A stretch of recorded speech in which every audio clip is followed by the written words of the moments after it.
Hi, I'm Richard Alexander from Origami Studio. And I'm Michael LaFosse. We're going to show you how to build a solar observation tower that you can use as a clock and as a calendar. You'll be making a couple of these. Each will have a place where the sun can shine through and you can record the position on the sheet below. And one can be used to orient according to the path that the sun would take in the sky and mark the horizon, maybe north of west where we live during the summer solstice. You'll notice that the sun will start setting farther to the south after June 21st. So enjoy this origami solar observation tower.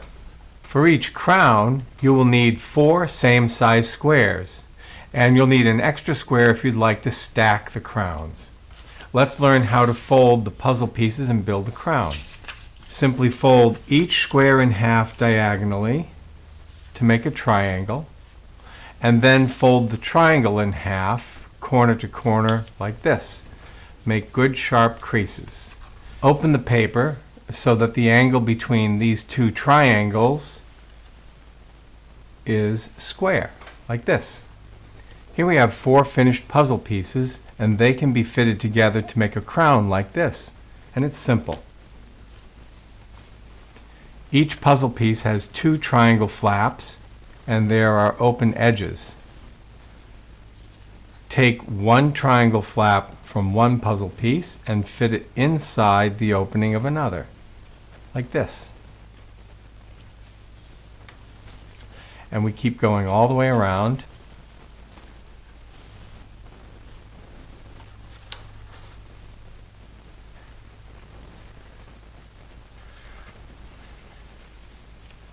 Until you have a crown. Take another same-size square and put it on as a roof. Make more crowns and stack to build the tower. How tall of a tower can you build before it falls over and falls apart? Let's learn how to fold and build this solar observation tower. You'll need 4 same-size squares to build a crown.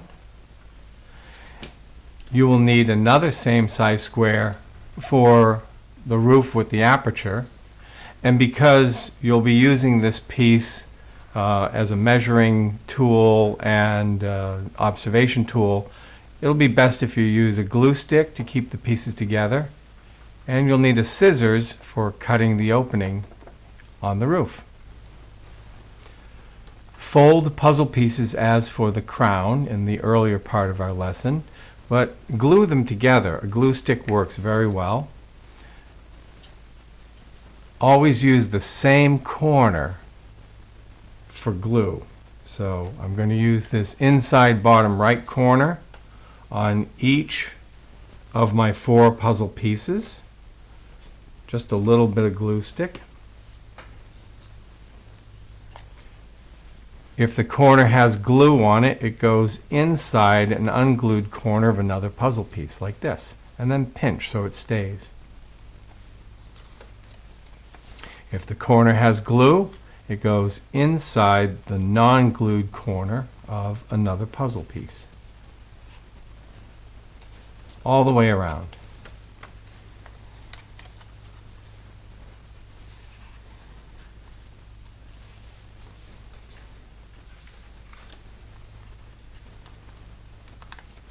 And that will keep your solar observation tower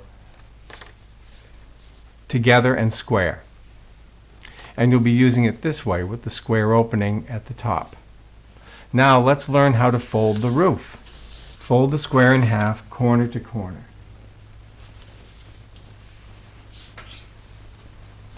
Now fold the triangle in half, corner to corner. Unfold the whole thing,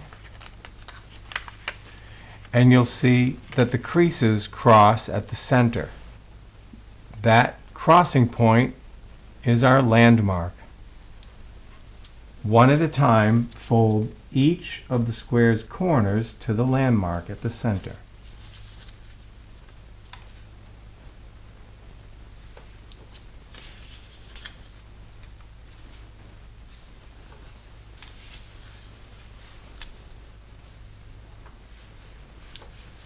like that. Unfold the whole thing. And now for a moment, refold in half to make a triangle, and refold in half to make a smaller triangle. Here we have a square corner. We're going to cut the tip of that corner off, just a little bit, like that. And then open the paper completely, and there is the hole through which the sun will shine to use your solar observation tower. And these 4 triangle flaps will be glued to the outside of the top square opening, like this. Use glue stick to do that. Here's one that's already glued.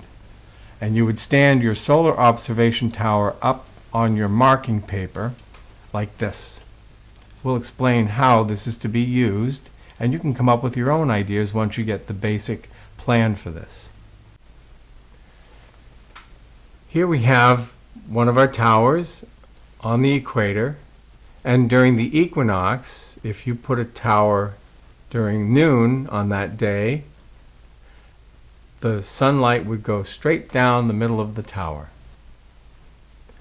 During the summer solstice in the northern hemisphere, the sun's rays are perpendicular to the earth here along the Tropic of Cancer. During the winter solstice, the sun's rays are perpendicular to the earth at the Tropic of Capricorn. Here's one way to use your solar observation tower to determine your position relative to the Tropic of Cancer during the summer solstice. What I've done with an ordinary piece of letter paper is to fold it in half lengthwise, open it and flatten it, and then using that crease as a guide, I drew a straight line in pen. I put a mark here representing where the sun would be aiming straight down when the solar observation tower is positioned at this end. The sun would go straight down there, and you'd see it on the paper if your position was on the Tropic of Cancer. To make that mark, you can take your roof, fold one corner in, and fold it in half this way. You'll see a crease line here, and simply place the roof here. And then you put your mark. Take it out, and then you can install your roof on your observation tower. On a sunny day during the summer solstice, place your device outside, set up your solar observation tower here, and then look to see where the sun comes through and leaves a mark somewhere on the paper. You may need to rotate your paper so that the sun's spot falls somewhere on the line. Once you have that, whether it's inside here or outside there, you can make a second mark. Perhaps it's here.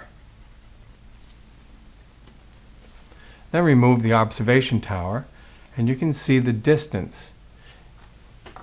If you were on the Tropic of Cancer, your mark should be here. If this point represents the Tropic of Cancer, and this point represents your position, then this distance gives you an idea of the relationship of the distance of your position from the Tropic of Cancer.